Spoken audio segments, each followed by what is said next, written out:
അതിലിടും നമ്മൾ chicken fry ഉണ്ടാക്കാനായിട്ട് ചിക്കനിലൊക്കെ മസാല തേച്ച് പിടിപ്പിക്കലും ഉള്ളാണ്ട മസാല തേച്ച് പിടിപ്പിക്കുകയും ചെയ്യും. അരമണിക്കൂറൊക്കെ റെസ്റ്റ് ചെയ്യാനും വെക്കും. അത് കഴിഞ്ഞിട്ട് ഫ്രൈ ചെയ്യാൻ നോക്കിയാൽ ആ മസാലയൊക്കെ എണ്ണയിലിട്ട് ഒഴുകിയും പോകും. ചിക്കനും മസാലയൊക്കെ കരിഞ്ഞ് പോഞ്ഞൊക്കെ കിട്ടുകയും ചെയ്യും. ഞാൻ ഈ ചെയ്യുന്ന രീതിയിലൊന്ന് മസാല ഉണ്ടാക്കി നോക്കിയേ, നല്ല ടേസ്റ്റ് ആയിരിക്കും. 10-15 മിനിറ്റ് റെസ്റ്റ് ചെയ്യാനും വെച്ചാൽ മതി.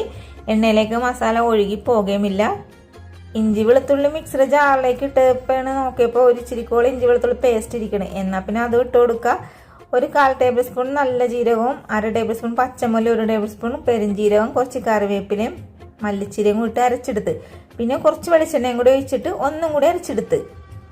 ചിക്കനൊക്കെ നേരത്തെ കഴുകി വൃത്തിയാക്കി കുറ്റപ്പാത്രത്തിൽ വെള്ളമൊക്കെ ഊറ്റി വെച്ചിട്ടുണ്ടായിരുന്നു. പിന്നെ ഒന്ന് വരഞ്ഞും കൂടി കൊടുത്തിട്ടുണ്ടായിരുന്നു.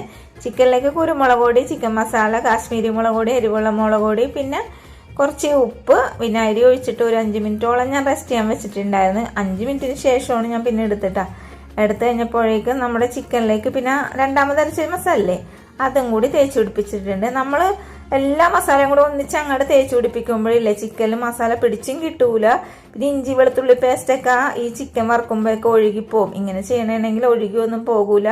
അപ്പം അതേ ഞാൻ ചട്ടിയൊക്കെ വെച്ചിട്ടുണ്ട്. വെളിച്ചെണ്ണ ഒഴിച്ചു കൊടുത്തേക്കണം. കുറച്ച് കറിവേപ്പിലയും കൂടി ഇട്ട് കൊടുത്തിട്ടുണ്ട്.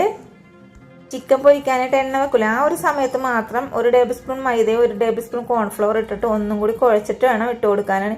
ഇങ്ങനെ ചെയ്യണമെങ്കിൽ ചിക്കൻ നല്ല സോഫ്റ്റ് ആയിരിക്കും. അതേപോലെ തന്നെ ഒട്ടും എണ്ണയും കുടിക്കൂല.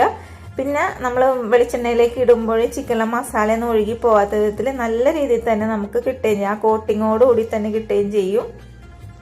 നമ്മളെപ്പോഴും ചിക്കൻ ഫ്രൈ ഒക്കെ ഉണ്ടാക്കണം ഒരേ തരത്തിലാകുമ്പോൾ ഒരു മടുപ്പായിരിക്കും. ഇടയ്ക്കിടയ്ക്ക് ഇതേപോലെ ഒരു വെറൈറ്റി ആകണോ, അപ്പം നല്ല ടേസ്റ്റും ഉണ്ടാവും. അതേപോലെ തന്നെ എല്ലാവർക്കും ഇഷ്ടപ്പെടുകയും ചെയ്യും. ഇഷ്ടപ്പെട്ടാലും ഉണ്ടാക്കാൻ മറക്കരുത്. ചാനൽ സപ്പോർട്ട് ചെയ്യാൻ മറക്കരുത്. Thank you.